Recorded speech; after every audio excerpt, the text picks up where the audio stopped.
କିପରି ଆପଣ ଆଧାର card download କରିବେ ୱେବସାଇଟ ହଉ କିମ୍ବା ମୋବାଇଲ ଆପ୍ଲିକେସନ ହଉ କିପରି ସହଜରେ ଡାଉନଲୋଡ କରିବେ ଆଧାର କାର୍ଡ ଆଉ ମାର୍କଡ ଆଧାର ଆଉ ଖାଲି ଆଧାର ପ୍ଲେନ ଆଧାର ଆ ଭିତରେ ଡିଫରେନ୍ସ କଣ ସେଟା ମୁଁ ଏଇ ଭିଡିଓରେ ଦେଖେଇବି।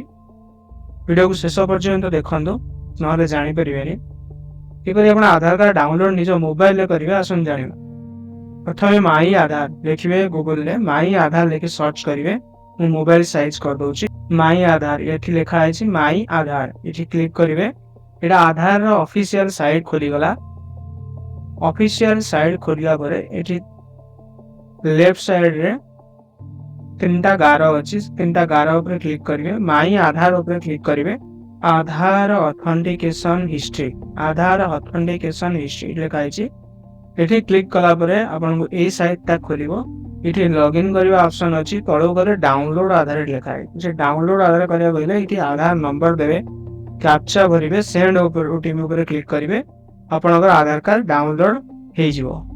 ନେକ୍ସଟ ଆପଣଙ୍କ ଏନରୋଲମେଣ୍ଟ ନମ୍ବର ଲେଖା ହେଇଛି। ଯଦି ଏନରୋଲମେଣ୍ଟ ନମ୍ବରରେ ବି ଯଦି ଆପଣ ଚାହୁଁଛନ୍ତି ତାହେଲେ ଏନରୋଲମେଣ୍ଟ ନମ୍ବର, ଡେଟ୍, ଟାଇମ ଏଗୁଡା ସବୁ ଦେଇକିରି କରିବାକୁ ପଡିବ। ଯୋଉମାନେ ନୂଆ ଆଧାର କରିଥିଲି ସେମାନେ ଏନରୋଲମେଣ୍ଟ ନମ୍ବର କିମ୍ବା ଆଧାର ନମ୍ବର ହଜିଗଲେ ଆକୁ ଦେଇ କରିପାରିବେ। ଭିର୍ଚୁଆଲ ଆଇଡି ନମ୍ବର ଭିର୍ଚୁଆଲ ଆଇଡି ନମ୍ବରରେ ମଧ୍ୟ ଡାଉନଲୋଡ କରିହବ। ଏସ୍ଆଇଡି ଏବେ ନୂଆ ଆସୁଛି 27 ଡିଜିଟର ଏସ୍ଆଇଡି ଯୋଉଟା ଆପଣଙ୍କ ମୋବାଇଲ କି ମେସେଜରେ ଯାଏ। ଯଦି ଆପଣ ନୂଆ ଆଧାର କାର୍ଡ ଆପ୍ଲାଏ କରିଛନ୍ତି ଆପଣଙ୍କ ମୋବାଇଲ କି ଏସ୍ଆଇଡି ଟା ମେସେଜରେ ଯିବ। ସେ ଏସ୍ଆଇଡି ନମ୍ବର ଦେଇ ଆପଣ ଏଠି ଓଟିପି ଦେଇକିରି କରିପାରିବେ।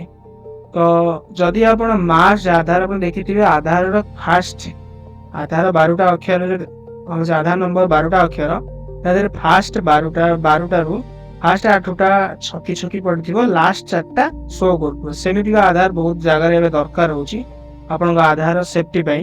ଯଦି ସେଇଟା ଡାଉନଲୋଡ କରିବାକୁ ଚାହୁଁଛନ୍ତି ତାହେଲେ ଏଠିକି ଆସିବେ, ମେନ୍ ପେଜ ପୁଣି ଆସିବେ, ଲଗ୍ଇନ ଉପରେ କ୍ଲିକ କରିବେ।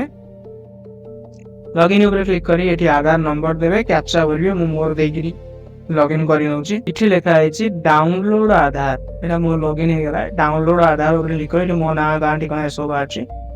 ଏଠି ଲେଖା ହେଇଛି do you want to marked Aadhaar, yes ମାରିବେ ଯଦି ଆପଣ ସେଇ ଆଧାରରେ ଛକି ମାରି ବାଲା ଆଧାର ଡାଉନଲୋଡ କରିବାକୁ ଚାହୁଁଛନ୍ତି। ଯଦି ନ ଚାହୁଁଛନ୍ତି ତାହେଲେ ଏଠି ଠିକ ମାରିବେ ନାହିଁ, ଡାଉନଲୋଡ କରିଯିବେ।